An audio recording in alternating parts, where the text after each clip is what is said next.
پیارے محترم بھائیوں، ہر مرتبہ ہم آپ کے سامنے مرزیت کے حوالے سے کچھ نہ کچھ حقائق بیان کرتے رہتے ہیں۔ جو بھی لوگ ہماری اس ویڈیو کو سماعت کرتے ہیں، ہماری ان چیزوں کو دیکھتے ہیں، ان سے گزارش ہے کہ آپ ذرا تحقیق بھی فرما لیا کریں کہ آیا جو ہم بیان کر رہے ہیں وہ درست بیان کر رہے ہیں یا نہیں۔ تحقیق کا مقصد یہ ہے کہ کم از کم آپ کے ذہن میں یہ بات رہے کہ ہم جو بھی بیان کر رہے ہیں وہ درست ہی بیان کر رہے ہیں، اور آپ کو انشاءاللہ ایک مرتبہ بھی ایسی سلسلہ نہیں ہوگا کہ میں آپ کے سامنے بولوں کچھ اور مرزا قادیانی کی کتاب میں وہ موجود نہ ہو۔ تو روحانی خزائن جلد 3 کا بار بار حوالہ دیتا جا رہا ہوں، اور اسی سے ہی یہ میں چیزیں آپ کے سامنے فی الوقت رکھ رہا ہوں۔ صفحہ نمبر 158 سے آج ہم، اور صفحہ 159 پھر 164 سے مزید کچھ ہم چیزیں آپ کے سامنے بیان کریں گے مختصر انداز میں۔ مرزا غلام قادیانی کی عادت بھی اسی طرح ہے جیسے کہ محلے کے ایک چلاک قسم کے لوگ ہوتے ہیں نا، کہ جب ان کے اوپر کوئی بات آنے لگے یا اپنے آپ کو انہوں نے سچا ثابت کرنا ہو تو وہ کیا کرتے ہیں جناب، وہ ایک غلط بات کسی صحیح بندے کی طرف منسوب کریں گے اور منسوب کر کے کہیں گے دیکھیں انہوں نے اس طرح کہا، جب کہ یہ اس میں جھوٹا ہو گیا، یعنی کہ اس نے کوئی بات بھی نہیں کی ہوتی، اس کی طرف وہ غلط بات منسوب کر کے کہنا یہ دیکھیں اس میں جھوٹا ہو گیا، اس نے تو ایسی بات کی تھی۔ اچھا، جب اس کو اپنے تئیں جھوٹا ثابت کر لیا پھر کہنا دیکھا جب یہ جھوٹا ہو سکتا ہے تو پھر آپ مجھے کیوں جھوٹا کہتے ہو ہیں، یہ جھوٹا ہے تو اس کے مقابلے میں سچا ہوں تو مجھے درست سمجھا جائے۔ مرزا قادیانی اس طرح کے ہیلے بہانے کرتا ہے تاکہ کسی نہ کسی طریقے سے مجھے سچا مان لیا جائے، اور آپ حیران رہ جائیں گے اس کی کہانیوں سے اور اس کی ایسی ایسی باتوں سے بندہ حیران رہ جاتا ہے کہ مرزا غلام قادیانی خود کیا تھا اور اس کی کتابیں کیسے چوں چوں کا مربع پتہ نہیں کیا کیا لکھتا رہا، بندہ حیران رہ جاتا ہے۔ اب کہتا ہے جناب اپنے آپ کے نا مسیح موعود ہونے کی اور مہدی موعود ہونے کی اپنی باتیں کرتا ہے، اور بلکہ کہتا ہے بلکہ تم میں سے وہ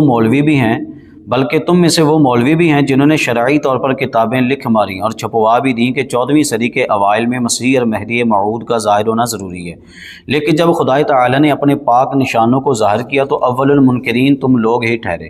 اب اس نے یہاں پہ اپنی طرف سے الزام گڑھا اور علماء پر یہ الزام لگایا کہ علماء نے یہ کتابیں لکھی تھی کہ 14ویں صدی میں مسیح موعود آئے گا اور 14ویں صدی کے اندر جناب مہدی موعود آئیں گے۔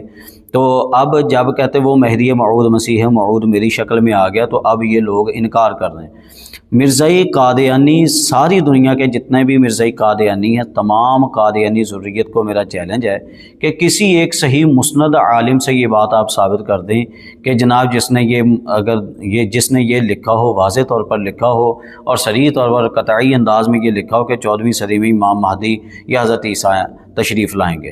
جبکہ آپ کو یہ کہیں بھی نہیں ملے گا۔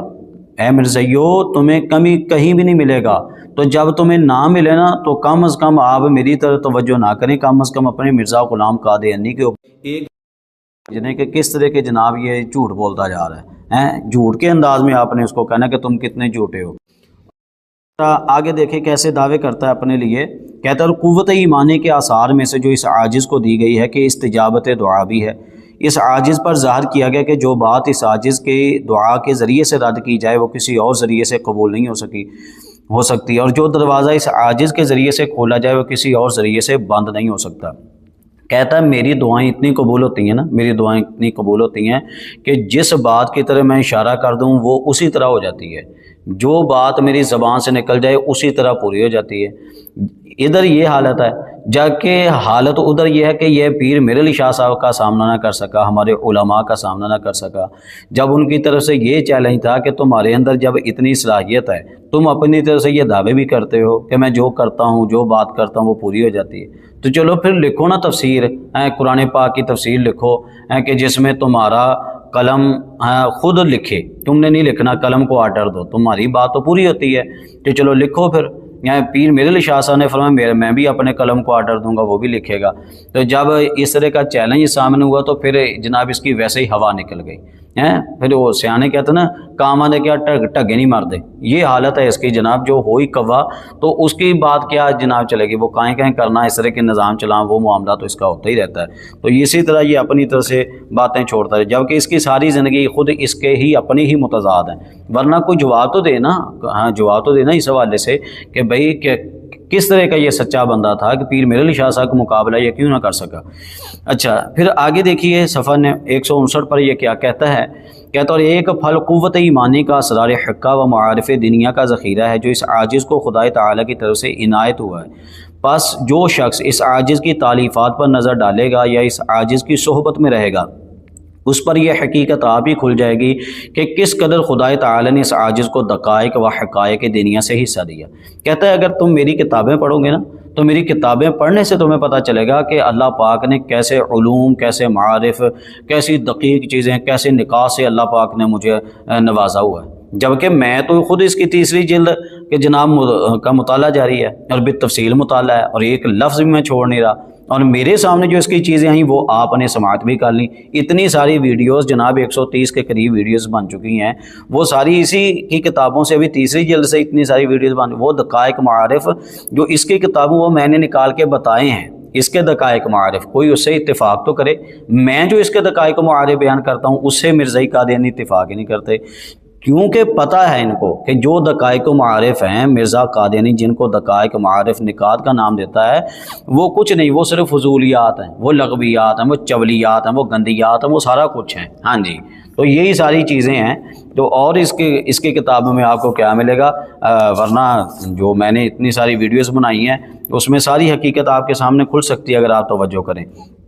اچھا پھر آگے دیکھیے کیسی عجیب بات میں آپ کو بتاؤں گا۔ آج آپ کو مرزا انجینئر اور اس کے فالوور ملیں گے، اور طرح طرح کے جناب یہ شتونگڑے اس کے مرزا انجینئر کے نکل کے باتیں بھلا کیا کریں گے، وہ کہیں گے جی اچھا تمہارے بابوں کی کرامتیں، تمہارے باب کرامتیں دکھاتے تھے جی، اچھا یہ کیمرے کا دور ہے تو پھر آج کے دور میں وہ کرامت کیوں نہیں نظر آتی؟ میں ایسے بندوں سے سوال کرتا ہوں، اے مرزا انجینئر کے فالوور اور اے جتنے بھی اس کو ماننے والے،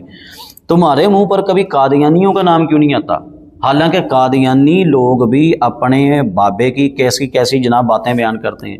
تو تم قادیانیوں کو کیوں نہیں کہتے بھائی کرامت کا؟ آج کرامت اگر تم نے دکھانی ہے تو پھر کیمرے میں دکھاؤ، تو پھر کیمرے میں قادیانی کرامتیں کیوں ظاہر نہیں ہوتی، یا تم قادیانیوں کے حوالے سے ایسی باتیں کیوں نہیں کرتے؟ تو پتہ کیا چلا، تم پروردہ ہی ان کے ہو، تم پالے ہی ان کے ہو، تو تم ان کے اوپر باتیں کیسے کرو گے؟ اگر تم سچے ہوتے تو یہ چیزیں تمہیں مسلمانوں میں یا اہل سنت میں نظر نہ آتی۔ تو یہ چیزیں اگر تم واقعتاً سچے ہونے کے اعتبار سے بات کرتے ہو، ویسے سچا بندہ تو ان چیزوں پر اعتراض کر بھی نہیں سکتا، کیونکہ یہ اللہ رسول کی جانب سے یہ چیزیں عطا کردہ ہوتی ہیں، اجازت یافتہ ہوتی ہیں، قرآن و حدیث اس کے اوپر شاہد ہیں، اور نہ میرا فی الوقت یہ موضوع ہے۔ اگر میں ان کو چوٹ کرنے کے لیے کہہ رہا ہوں، اگر تمہارے اندر اتنی جرأت ہے تو قادیانی کو بھی چھیڑو، ان کو بتاؤ، حوالہ میں دے دیتا ہوں، چلیں آپ خود پڑھ کے نا یہ سکین لگا کے ذرا لگائیے گا اپنی فیس بک کے اوپر، جیسے تم ہماری اہل سنت کی کتابوں کو لگاتے ہو، میں دیکھوں گا تم کیا کرتے ہو۔ صفحہ نمبر 164 ہے روحانی خزائن جلد 3 کے اوپر، اس نے اپنے دادے کی کرامت بیان کی مرزا قادیانی نے۔ کہتا اکثر آدمیوں کا بیان ہے کہ بسا اوقات مرزا صاحب مرحوم صرف اکیلے ہزار آدمی کے مقابلے پر میدان جنگ میں نکل کر ان پر فتح پا لیتے تھے، تو کسی کی مجال نہیں ہوتی تھی کہ ان کے نزدیک آ سکے، اور ہر چند جان توڑ کر دشمن کا لشکر کوشش کرتا تھا کہ توپوں یا بندوقوں کی گولیوں سے ان کو مار دیں، مگر کوئی گولی یا گولہ ان پر کارگر نہیں ہوتا تھا۔ یہ کرامت ان کے سدھا موافقین اور مخالفین بلکہ سکھوں کے منہ سے سنی گئی ہے، جنہوں نے اپنے لڑنے والے باپ دادوں سے سندن بیان کی تھی۔ اب یہ بتائیے یہاں کیا مذاق اڑائیں گے مرزا انجینئر کے فالوور کہ بھائی ہماری فوج کو پھر چاہیے نہیں کہ جناب توپوں سے، جہازوں سے، ٹینکوں سے لڑے، اسی قادیانیوں کو آگے کر دو، بس مرزا مسرور کو آگے کرو، وہ اس طرح خود جنگ لڑے۔ یہاں تم داتا صاحب کے بارے میں تو مذاق اڑاتے ہو، تو یہاں پہ آ کے مرزا غلام قادیانی کے دادے کا مذاق اب کب اڑائیں گے؟ اے مرزا انجینئر کے فالوور کچھ تو سوچو، کوئی شرم حیا تمہارے اندر ہے تو پھر یہاں اس کے حوالے سے بھی کچھ نہ کچھ چیز بولو نا، پھر پتہ چلے تم کس طرح کے تمہارے اندر درد ہے۔ اور یہ تمہارے اندر کا درد جانا نہیں، کیونکہ تمہاری اصل میں مرزا قادیانی اور اس کے فالوور سے تمہاری چاہت ہے، تو اس طرح تم نے اس کی طرف کبھی بھی نہیں آنا، تم انہی چیزوں سے تم جھوٹے ثابت ہوتے۔ اور خود مرزا غلام قادیانی یہ جو کرامت بیان کی، اس کا جھوٹا ہونا کہاں سے ظاہر ہوتا ہے؟ بھائی یہ خود کہتا ہے کہ جناب توپیں لے کر گولے لے کر بھی سامنے ہے تو ان کا مقابلہ نہ کر سکو۔ بھائی مسلمانوں کے پاس تو توپیں گولے تو ہے ہی نہیں تھے، تو توپے گولے تو کس کے پاس تھے؟ وہ تو انگریزوں کے پاس تھے۔ یعنی اس بیان کے مطابق مرزا قادیانی کا کہنا یہ کہ میرا دادا جناب انگریزوں کے خلاف جنگ لڑتا رہا، حالانکہ